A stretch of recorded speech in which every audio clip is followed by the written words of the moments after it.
Hello and welcome back to Wireman's Whimsy. Today I am going to work with the candy cane die. Comes with the sweet candy cane bundle.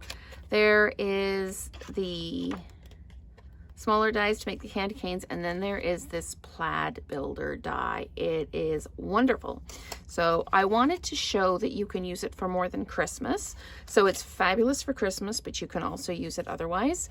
I am also using the stamps and the dies from the Sending Smiles set, and I've used a scalloped contour die for the middle.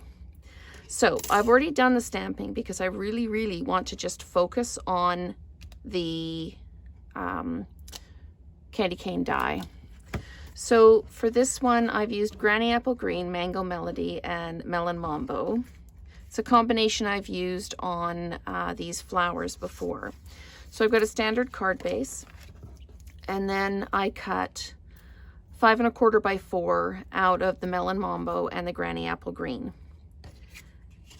The way this cuts out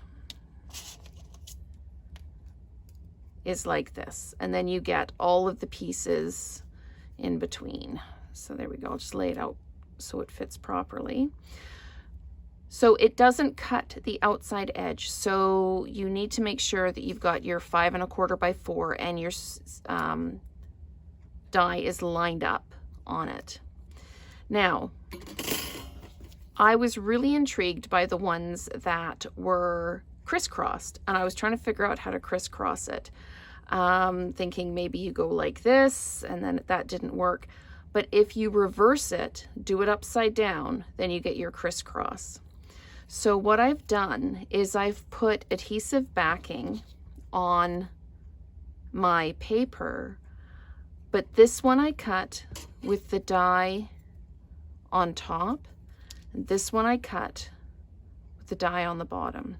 So this one was cut cardstock up. This one was cut the adhesive paper side up. So when you peel this off and stick it down, and you peel this off and stick it down, you're crisscrossed. So I'll go through that again. This one, the Melon Mambo, you cut cardstock side up. The Granny Apple Green, you cut adhesive paper side up. So essentially you're cutting the back.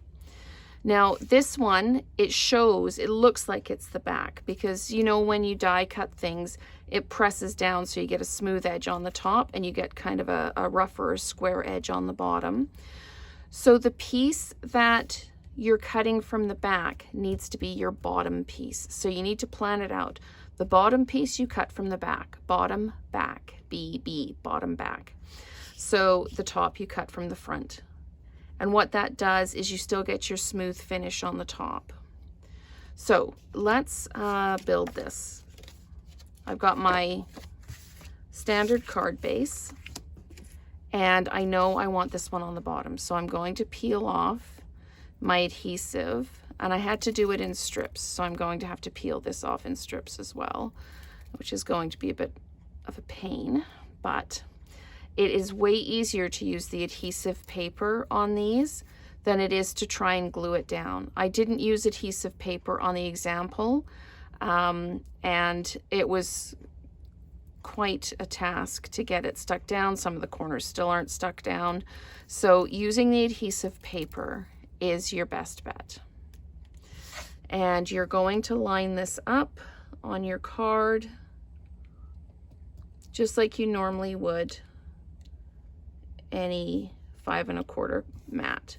So then you're just going to smooth it down like that. Now I'm going to do the same. I'm going to peel the adhesive paper off this one. And again, I cut this from the top. The Granny Apple Green I cut from the bottom, so they crisscross. There we go.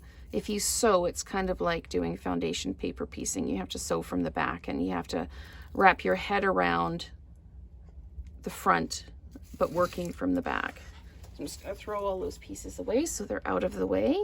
And then we need to lay this down so it covers up the base piece. And you just lay it down. Sorry, I probably got my hair in the frame. So you just give it a push down, and then it is absolutely fully fixed down.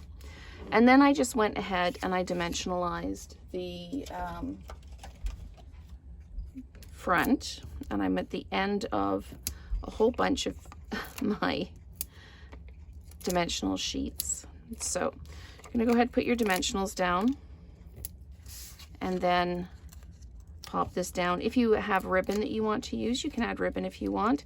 I didn't on this one because I thought with the crisscross background, it's kind of got enough detail on it.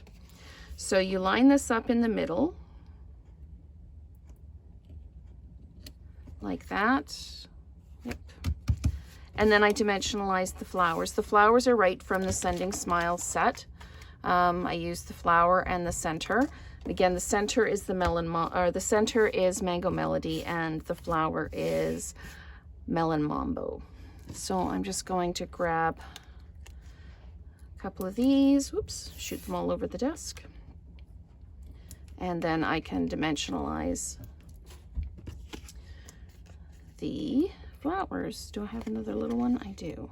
I probably don't need it.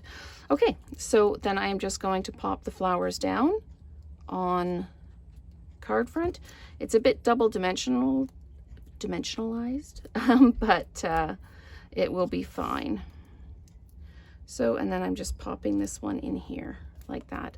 So there we have a really cute card using a candy cane, one of the candy cane dies from one of the Christmas sets, and the Sending Smiles, as well as one of the scalloped contour dies.